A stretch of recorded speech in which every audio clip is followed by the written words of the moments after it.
Well, ladies and gentlemen, welcome aboard the Adventure Hornblower for our whale watching trip.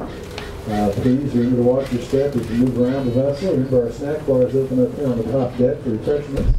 I would like to kind of caution everybody, please don't feed the seagulls. It's not a good idea. It's not real good for them. And if you feed them Doritos or something like that, they feel obliged to return a favor, but it's not Doritos. So be careful there. Good idea not to feed the seagulls. Can I lose Doritos? As we're underway here, I would like to have your attention for a brief safety announcement. We're heading out to the ocean here. You're on board a passenger vessel that is certified by the United States Coast Guard as a passenger carrying vessel. The equipment is life jackets all around the vessel, under the bench seating, under the stairwells, and up here on the top deck under the wheelhouse itself. Adventure Hornblower also has life rings around the perimeter of the vessel to be thrown to a person in the water should any eventuality arise. And we also have life rafts up on top of the snack bar area here. They have actually launched themselves and automatically inflate, and that's very, really unlikely event. And we are required to be prepared for the unlikely. Mostly, I just caution everybody to please be very careful and watch your step as you move around. That's our biggest challenge on board. Remember the decks might be a little damp still here and there, so be careful and watch your step. Please do use the handrails on the staircases. Watch your step at the doorways as you step, especially from the inside deck to the outside deck.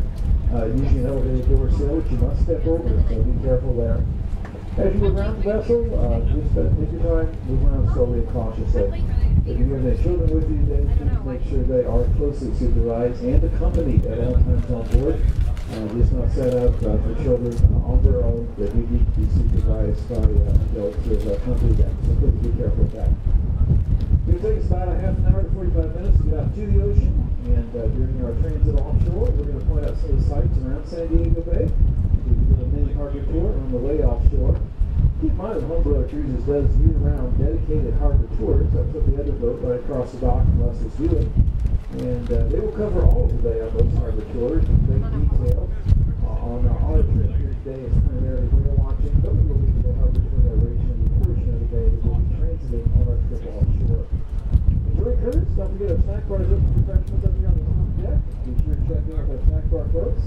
And they have refreshments of all types, hot coffee, hot chocolate, variety of mixed drinks, cocktails, snacks of all types. Check out the snack bar on the top deck and try to help you out John Deere and Lance back there today. What, the burger? Also on board today, that is part of the Hornblower team, are the museum whalers. Start with San Diego's Natural History Museum up here in Balboa Park.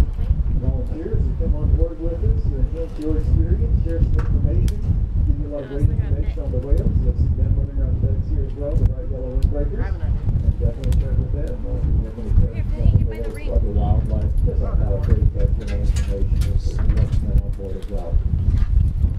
Well, we're heading offshore here, and we're thinking about San Diego Bay here. Right now, you've got a great view to your left-hand side of the USS Ronald Reagan. Ronald Reagan is a famous-class aircraft carrier, one of the newer ones in the U.S. fleet right now. The ship is nuclear-powered, 1,098 feet in length. She's one of two aircraft carriers currently ported here. The other one's the Carl Vinson. Carl Vinson's actually offshore underway at sea. He's put to sea with about 75, 80 aircraft on board. They carry crew of over 6,000 personnel at times when the airworks on board. And most of our modern aircraft carriers in service right now, I think all of them actually are Nimitz class, same basic configuration as Ronald Reagan. She ties up over here at North Island Naval Air Station. It is one of the oldest and one of the largest naval air stations anywhere in the country. North Island is officially recognized as the birthplace of U.S. naval aviation. It was where the very first naval aviator received the very first set of U.S. naval aviators wings, Lieutenant G. Ellison, in the early 1900s, also known as P.J. Ellison. He became the first person ever to receive the flying wings of the Navy for naval aviation. Actually, place before this was a naval air station. At that time, it was a private individual named Glenn Curtis, an early aviator, who was teaching Army and Navy pilots as well as his private pilots how to fly those early aircraft. Taught the Army pilots, taught the Navy pilots, then both the Army and the Navy had facilities over here at North Island at one time. Today, it has been expanded into an all-naval air station. The workplace of naval aviation.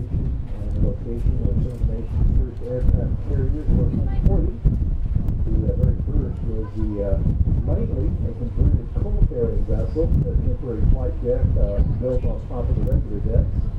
And then the first built-to-purpose aircraft carriers, the Lexington and the Saratoga, were also employed here. A lot of naval history here, seaplane history, for example, P.B. Washington was going from Rhode Island, and a lot of history over here. With large naval air station, we'll be on our west all the way out to the coast. Here, a layout of the bay here. This is one of the finest natural harbors anywhere in the world. Up ahead of us is a headland called Point Loma that does provide the natural protection from the bay. Profile on the left-hand side, originally naturally formed sandbar. And off to your right-hand side, an area known as Harbor Island, and that's not a little more than mudflats over there as well. I got $2 left. That's $4. Dredge routes make it easier for bigger ships. They can break a 20. Don't break it. Nevada Bay to make it easier, the streets can be filled in besides the San Diego Bay. We're here, A 20 and once isn't worth as much as a 20. one of the biggest way of the first year came to Saturday Bay. You would have seen room and mudflats over here. A 20 is only worth all that land is elevated somewhat, although basically a large sandbar. Also, right-hand side, also mudflats, Dutch Flats area, now converted into this rocky shoreline, the second kind of T-shaped peninsula, all part of the development of San Diego Bay. And we're on the San Salvador with Cabrillo back in 1542, sailing into the bay. You started yourself to discover San Diego Bay. That should be wrong. There's about 20,000 Native Americans living here through the bay to sail long before Cabrillo arrived. But kind of the history of the bay. It was named by Europeans in 1542, home for many centuries before that, the thriving Native American population, the Kumeyaay Nation in particular, and a variety of other affiliated tribes as well. A lot of history here, a lot of naval history on San Diego Bay. We'll point out